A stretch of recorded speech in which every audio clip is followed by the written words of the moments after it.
On n'a pas des notes excellentes au lycée, qu'on peut pas être ingénieur ou on peut pas faire les études qu'on veut. En termes de capacité, je pense que j'aurais sûrement pété un câble si j'avais fait prépa PCSI ou MPSI. Est-ce qu'au niveau de tes notes, tu te rappelles un petit peu Aux alentours des 12-13. Dernière année, on arrive sur une fourchette entre 1005 et 1008 et je suis rentré en courant jusqu'à chez moi, donc pas le meilleur souvenir. Point pratique qu'on arrive à acquérir avec l'IUT est bénéfique quand après on est en école d'ingénieur. Comment ça se passe là du coup au niveau des concours? On passe des concours avec des IUT et aussi des prépa TS. Comment est le niveau? Moi, à l'heure actuelle, j'ai pas l'impression que l'école d'ingénieur ce soit très dur. C'est dur d'y rentrer. Bonjour à tous, on se retrouve pour une nouvelle vidéo avec Hugo Bertrand. Bonjour à tous. Hugo, il a un beau parcours. Aujourd'hui, on va vous parler école d'ingénieur, IUT et Exactement. aussi de sport.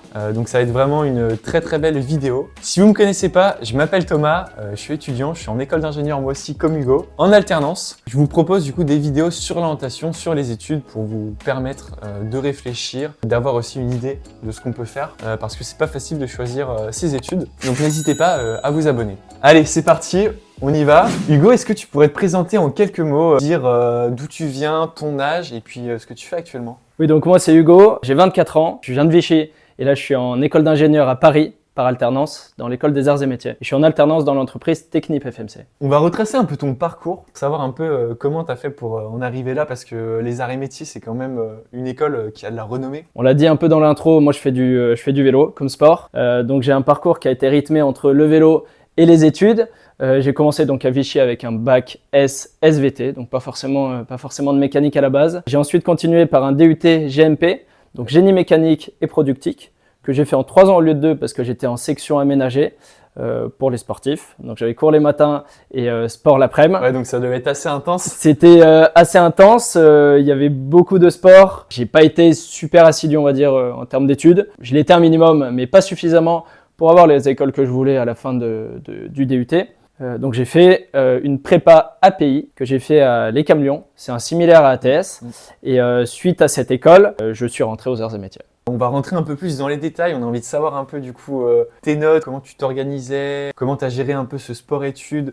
Et puis comment aussi tu as fait pour rentrer aussi en école d'ingénieur parce que c'est pas facile. Allez, on va commencer un petit peu du coup en retraçant un peu ton parcours. Lycée, est-ce que tu savais un peu ce que tu voulais faire? Est-ce que tu peux nous dire aussi un petit peu tes matières, tes points forts? J'ai toujours été plutôt bon dans les matières scientifiques. Les maths, ça se passait pas trop mal. Tu étais quand même un élève sérieux qui avait des bonnes notes. J'étais pas un élève brillant. J'étais un élève travailleur. J'ai jamais eu un mauvais niveau. J'ai toujours été plutôt bon. Dire qu'au lycée, je devais être aux alentours des 13 de moyenne, 13-14, qui reste quand même correct pour envisager après un IUT et pas trop galérer dès le début de l'IUT.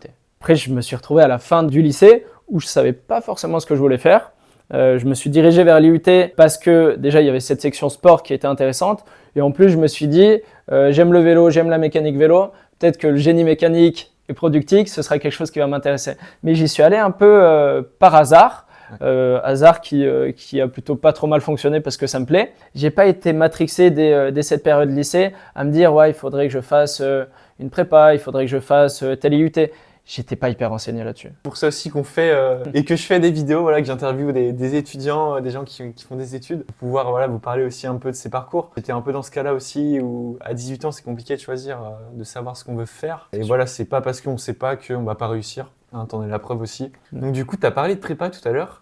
Pourquoi t'as pas choisi une prépa? C'est un peu le hasard ou il y avait une raison? Ouais, comme je l'ai dit, il y avait vraiment cette partie vélo qui avait une place très importante jusqu'à la fin de l'IUT.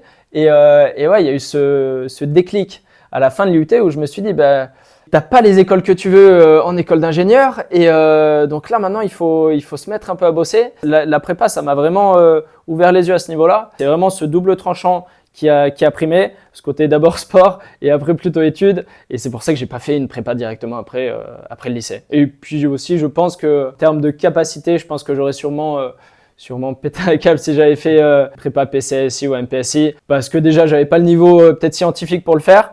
Et en plus, comme je l'ai dit, il y a un équilibre avec le sport. J'aurais jamais pu avoir cet équilibre pendant 2 ans. Bon, on va parler un petit peu de l'IUT. Tout à fait faisable, hein, on en parlait tout à l'heure. En off, pas devant la caméra, en faisant un très bel IUT, ça nous apporte des connaissances, des compétences solides et après on peut rejoindre une école d'ingénieur. Exactement, et je rajouterais même quelque chose, c'est que ce point pratique qu'on arrive à acquérir avec l'IUT est bénéfique quand après on est en école d'ingénieur. Moi, par exemple, là, je suis en dernière année d'école d'ingénieur. À part ce que je vois à l'entreprise, autrement, la technique, à proprement parler, la partie manuelle, je ne la vois pas à l'école. J'ai des collègues qui ont fait une prépa, par exemple, avant. Ils arrivent à combler ces déficits techniques. Proprement parler, c'est pas forcément des déficits. C'est pas des cours qu'on a directement. Et par contre, après, niveau scientifique, ils sont bien plus forts que nous en sortie d'IUT. Il y a un petit niveau qui se creuse, mais voilà, on en parlera de l'alternance tout à l'heure, il y a beaucoup d'avantages. L'IUT, là, comment ça se passe du coup donc tu vas à l'IUT d'Annecy, c'est ça? Exact. En génie mécanique? Génie mécanique et productique. Ouais. Est-ce que tu peux nous raconter un peu comment se passent les 3 ans pour toi en même temps que le vélo? Il faut savoir, l'IUT d'Annecy, donc maintenant c'est un BUT, donc c'est en 3 ans. Avant c'était un IUT, donc en 2 ans, que j'ai fait en 3 ans. Donc j'avais le lundi cours toute la journée et après tous les autres jours j'avais cours le matin et l'après-midi c'était libre pour faire du sport. Donc on est regroupé dans une classe de une vingtaine, 20 sportifs. Donc on est vraiment dans un cocon de sportifs où tous nos potes font du sport et généralement on fait du sport avec nos potes. C'est cette partie-là qui a été très sympa. Après d'un point de vue école et technique, il y a un atelier qui est très très intéressant à Annecy, des fraises et des tours qui sont vraiment pas mal. Donc on fait pas mal de TP pratiques. Et après, il y a tout ce côté mécanique, sciences des matériaux, résistance des matériaux, bureau des méthodes. On va voir le moulage. Est-ce qu'au niveau de tes notes, tu te rappelles un petit peu quelles notes tu avais en... Comme au lycée, je devais être aux alentours des 12-13. Et là, du coup, à la fin de ton IUT, comment elle est ta mentalité? Est-ce que tu te vois partir en école d'ingénieur tout de suite? Déjà, l'IUT est passé super vite. Ouais. Je me retrouve fin de l'IUT où je me dis, j'ai envie d'aller en école d'ingé, pas trop envie de faire autre chose, quoi. Donc c'est là où il y a eu ce raisonnement qui a commencé à mûrir sur la partie ingé et comment poursuivre ses études à ce niveau-là. J'y pense, j'ai fait une vidéo où j'ai interviewé des sportifs de haut niveau, des cyclistes. Donc si ça vous intéresse, je mettrai une fiche ici, une vidéo qui est sur le sport-études, donc n'hésitez pas à aller la voir. Globalement, l'IUT GMP, comme j'ai des potes qui ont fait un IUT génie industriel ou MPH, c'est super généraliste. Vraiment, les fondations sont solides en faisant. Ouais, et puis après, derrière, ça t'ouvre des portes en école d'ingénieur où il y en a peut-être qui ont directement trouvé un travail. Exactement. Soit tu trouves un travail directement, soit tu fais une licence, soit tu fais une école d'ingénieur. Il y a différents chemins. Tu n'as pas eu tes écoles que tu voulais au niveau des écoles d'ingénieur. Tu es dirigé vers une prépa. Prépa API, c'est une prépa qui n'existe plus aujourd'hui, similaire à une prépa ATS. API, ça se faisait à l'ECAM Lyon. Qui est une prépa du coup, c'est ça, remise à niveau. C'est exactement ça. C'est une prépa un peu spéciale. À la différence de l'ATS, on n'a pas toute cette section. Il y a du français, il y a de la philosophie, il y a des matières. Enfin, on va dire que c'est un complément de la partie lycée. La prépa API, pas énormément de matières. Il y avait la mécanique, sciences des matériaux, électrotechnique, maths et anglais. Voilà, donc tu avais 5 matières et en fait, c'était un condensé de 6 mois où on travaillait ces matières-là. Fin des 6 mois, on passait les concours pour entrer en école d'ingé et après, on avait un stage à terminer jusqu'à juin, un stage de 3 mois. Comment ça se passe là du coup au niveau des concours? Tu passes des concours avec des IUT et aussi des prépa ATS. Tu ne te présentes pas à une banque de concours où tu passes un concours et tu postules à plein d'écoles. Là, au contraire, tu postules à un concours d'école. Donc moi, j'ai passé celui des arts et métiers à Paris, des arts et métiers à Aix et de l'ECAM et peut-être une autre école. Donc ce qui a fait que j'ai passé au final 3 ou 4 concours pour 3 ou 4 écoles. En fait, tu passes autant de concours que d'écoles auxquelles tu postules. Tu as des bons résultats, comment ça se passe? Tu te rappelles un petit peu? Je le dis un peu depuis le début de la vidéo, mais il y a vraiment eu ce déclic qui est arrivé au début de la prépa où j'avais un pote aussi qui a fait l'IUT avec moi et qui est venu en prépa avec moi à Lyon. On était une classe de 20 où là, l'état d'esprit, c'est plus la rigolade et le sport. Là, c'est vraiment le travail et si on veut rentrer en école d'ingénieur, c'est là qu'il faut se mettre à travailler, quoi. Au niveau des concours, est-ce que tu as des notes? Comment ça se passe du coup après? Il me semble que tu donnes ton contrôle continu l'année de la prépa. Après, tu réalises des concours en mécanique, en maths, en anglais et en français. Enfin, ça dépend des écoles, mais une fois qu'on a passé ces concours-là, on reçoit pas des résultats, on reçoit juste une lettre qui nous dit vous êtes admis, ou alors j'ai le regret de vous annoncer que vous n'êtes pas admis. Ouais, donc soit tu es au paradis, soit tu es un peu en enfer. Exactement. C'est le moment un peu de on croise les doigts, c'est exactement ça. Donc là, tu reçois une réponse positive. Réponse positive, donc exactement les dates en tête, mais on passe les concours au niveau de mars peut-être. Suite à ça, quand on a les réponses, peut-être en avril ou mai, on doit trouver une entreprise le plus rapidement possible parce que en alternance, c'est comme ça que ça fonctionne. Plus de sélectionnés que d'admis.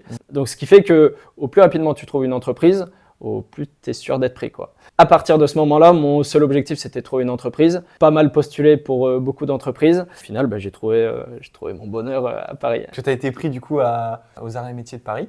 Exactement, c'est ça. Quand je trouve mon entreprise, donc déjà, il y a tout un processus de sélection avant d'être pris dans l'entreprise. Il semble que j'avais passé des entretiens RH, entretiens techniques, et puis après, à la fin, on finit où je suis allé à Paris pour passer un dernier entretien. Comme je te l'ai dit justement, juste avant off, à cette période-là, j'étais en stage qui se passait pas ultra bien parce que forcément parce que l'entreprise est mauvaise, mais plutôt parce que ce que je faisais m'intéressait pas. Et donc je me suis dit, faut que je trouve une entreprise qui m'intéresse parce que je vais faire 3 ans là-dedans. C'était vraiment l'idée principale à ce moment-là. Maintenant, tu vas nous parler un petit peu de ton école d'ingénieur. Est-ce que tu pourrais nous présenter en quelques mots l'école et puis nous dire un peu ce que tu as fait là sur ces 3 ans? Déjà, il y a les différentes phases. Phase d'alternance, donc entreprise et école, qui vont être croissantes. On va dire que la première année, je commence par 1 mois d'école, 1 mois d'entreprise.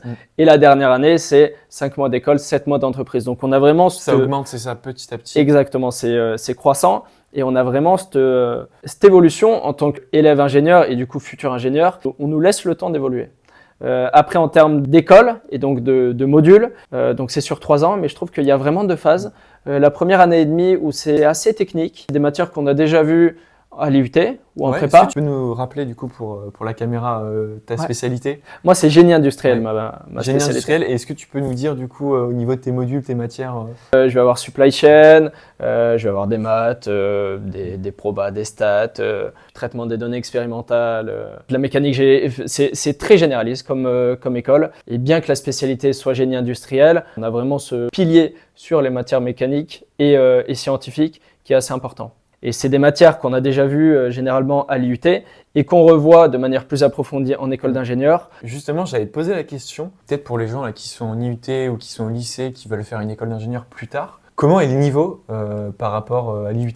Est-ce que c'est plus dur, moins dur? Forcément, c'est plus approfondi? Donc moi déjà, j'ai eu cette prépa qui m'a remis à niveau, qui m'aide beaucoup en école d'ingénieur.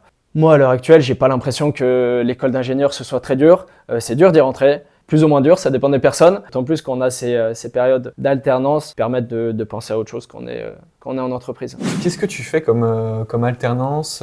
C'est quoi ton entreprise? Donc mon entreprise, c'est Technip FMC. C'est un parapétrolier et Technip FMC, ils sont spécialisés dans l'oil and gas. Grosso modo, ils font toute l'interface entre le puits d'extraction de pétrole et la plateforme qui est au-dessus de la mer. Comment tu as vécu ces 3 années? Qu'est-ce que tu en retires un petit peu de cette expérience? Il y a vraiment cette évolution pour arriver à un stade d'ingénieur. Je m'en suis rendu compte assez facilement. Cet échange entre école et entreprise, ça permet de mettre en place ce qu'on apprend à l'école sur un milieu industriel et c'est ce qui est super important. Et au niveau du comportement, je trouve que c'est ultra rassurant. Quand on sait qu'on a fait 3 ans dans une entreprise, si ça se passe bien dans l'entreprise, à la fin, on se dit que même ailleurs, ça se passerait bien, que l'ingénierie nous convient, quoi. Ouais, je te rejoins sur ce point-là. Moi, je suis aussi d'accord. Le format alternance école-entreprise, ça permet d'acquérir vraiment des connaissances, Exact. de voir des choses qu'on ne verrait pas forcément à l'école. Parce qu'on est dans un milieu totalement différent. Est-ce que tu pourrais me dire en une phrase ou en 3 mots ce que tu as appris un petit peu de tes études? Qu'est-ce que ça t'a apporté concrètement? Comment tu te vois là dans 6 mois avec bien sûr un emploi d'ingénieur? Déjà, il y a cette partie travail qui est super importante, je trouve. Pas forcément parce qu'on n'a pas des notes excellentes au lycée qu'on peut pas être ingénieur ou qu'on peut pas faire les études qu'on veut. Après, il y a le côté aussi amour du travail et un peu passion. Il faut réussir à retrouver soit dans son entreprise, soit dans ses études pour être motivé et pour vouloir aller au travail le matin, quoi. Ouais, c'est clair, quand on est bien dans ses baskets, après ça roule, quoi. Exactement, ouais, c'est ça. T'en as un bon exemple et je suis très content d'avoir fait cette vidéo avec toi. Que tu peux me dire à peu près une fourchette au niveau de ton salaire? Quand on est en alternance, notre salaire est un pourcentage du SMIC. La fourchette, c'est croissant en fonction de ton âge, de tes années dans l'école. Dernière année, on arrive sur une fourchette entre 1005 et 1008. C'est à peu près la fourchette. Et ce qui permet d'être intéressant de ce point de vue-là, d'autant plus qu'il y a des aides de l'État qui permettent de compléter ce salaire. Je suis à Paris, donc j'ai le référentiel de Paris. Les salaires sont peut-être un peu plus élevés parce que la vie est beaucoup plus élevée aussi, plus chère. C'est appréciable de pouvoir étudier, de pouvoir acquérir des compétences et puis avoir aussi son salaire à la fin du mois, c'est gratifiant. C'est ça, ouais. Ça fait partie des avantages de l'école d'ingénieur. Prendre son envol par rapport au cocon familial et de prendre son indépendance. Quel salaire gagne un ingénieur des arts et métiers de Paris à la fin? Est-ce que tu sais à peu près une fourchette en termes d'années? Quand on sort de l'école, il y a une grande partie qui part dans des... Aux impôts? Non, dans les impôts bien sûr, aux alentours des 40 000. Quelque chose comme ça, brut, bien sûr, hors prime, sachant que c'est à Paris. J'aime pas trop parce qu'il y a énormément d'écoles qui se vendent en disant sortie de notre école, vous aurez tel salaire. Je trouve que c'est hyper audacieux de dire ça parce que à Paris, il y en a beaucoup qui partent en Suisse, ce qui fait augmenter la fourchette. Il y en a d'autres qui vont faire autre chose que l'école d'ingé. C'est assez peu fiable, je trouve. Faut pas avoir des prétentions non plus salariales énormes. Parce que je pense que quand on sort de l'école, il faut penser aussi à trouver un travail cool déjà pour se rassurer et pour se dire l'ingénierie c'est ce qui me plaît. Et après plus tard le salaire, on a le temps, ça viendra. Je finis par une question que j'aime bien poser. Si tu te voyais là quelques années en arrière, qu'il y a des choses que tu changerais, est-ce que tu mettrais en place des choses ou pas? Ou qu'est-ce que tu conseillerais, tu vois, aux jeunes qui regardent la vidéo? Si on prend mon parcours, donc là j'ai 24 ans, je suis en dernière année d'école d'ingénieur. Donc on peut dire que j'ai 2 ans de retard en fait, ce que je devrais avoir de base. Pour autant, il y a cette partie où j'ai profité du sport et c'est quelque chose que tout ce qu'apporte le sport, même d'un point de vue professionnel, c'est hyper important. Je regrette pour rien au monde d'avoir fait ça, même si après j'ai dû passer par une prépa. J'ai vraiment profité de cette période sportive, de partage autour du sport qu'est le mien, du VTT. Et après, oui, je me suis mis au travail. J'ai vite compris que si je voulais faire ce que je voulais faire, fallait que je me mette à travailler. Le message, c'est garder le travail comme important. Parce que c'est important, il ne faut pas le perdre de vue. Mais profiter aussi, voilà, c'est hyper compliqué de se dire jusqu'au lycée, j'ai adoré un sport, j'avais mon équilibre au lycée entre école et sport. Et c'est un équilibre que j'ai réussi à garder et qui est super important. Je suis entièrement d'accord sur ce point-là. Moi, je suis passé aussi par un IUT et le sport, ouais, c'est quelque chose qui est important quand on pratique régulièrement. Moi, c'était un peu mon objectif de faire une école d'ingénieur et même en passant par un IUT, voilà, c'est possible. On l'a montré en vidéo. Que tu aurais une petite anecdote pour finir la vidéo ou un moment qui t'a marqué Je suis pas très fort pour raconter des anecdotes, mais j'en ai une. Début de prépa, donc quand j'arrive à Lyon, on travaillait généralement, les cours se terminaient vers 17h30, on travaillait jusqu'à 21h passées. Je termine de travailler, je descends dans un bar juste en bas. On était 3, donc j'étais avec 2 collègues. On a profité beaucoup. Je connaissais très peu Lyon et j'avais 2 métros à prendre pour rentrer chez moi. Premier métro qui marchait, deuxième métro qui marchait pas. Donc j'ai fini en trottinette. Je me suis retrouvé à l'autre bout de Lyon. Il me restait très peu de batterie et je suis rentré en courant jusqu'à chez moi. Donc pas le meilleur souvenir, mais un peu en stress. C'est un peu l'anecdote. Ouais. Ça fait un beau souvenir. Ouais, ça fait un beau souvenir. Un bon coup de stress surtout. Bah écoute, merci beaucoup Hugo. Je te souhaite une très bonne continuation. Merci à toi, très cool échange. Merci à vous d'avoir regardé la vidéo. N'hésitez pas à vous abonner, à mettre un like. Si vous avez apprécié, il y en aura d'autres dans ce type. Je trouvais que c'était super intéressant, il y a eu de la valeur, il y a eu un bel échange autour de ton parcours. Je pense que ça va inspirer des personnes et c'était super de tourner avec toi. Je vous dis à vendredi prochain pour une prochaine vidéo. Et n'oubliez pas de garder la banane, c'est super important. Allez, ciao! Ciao!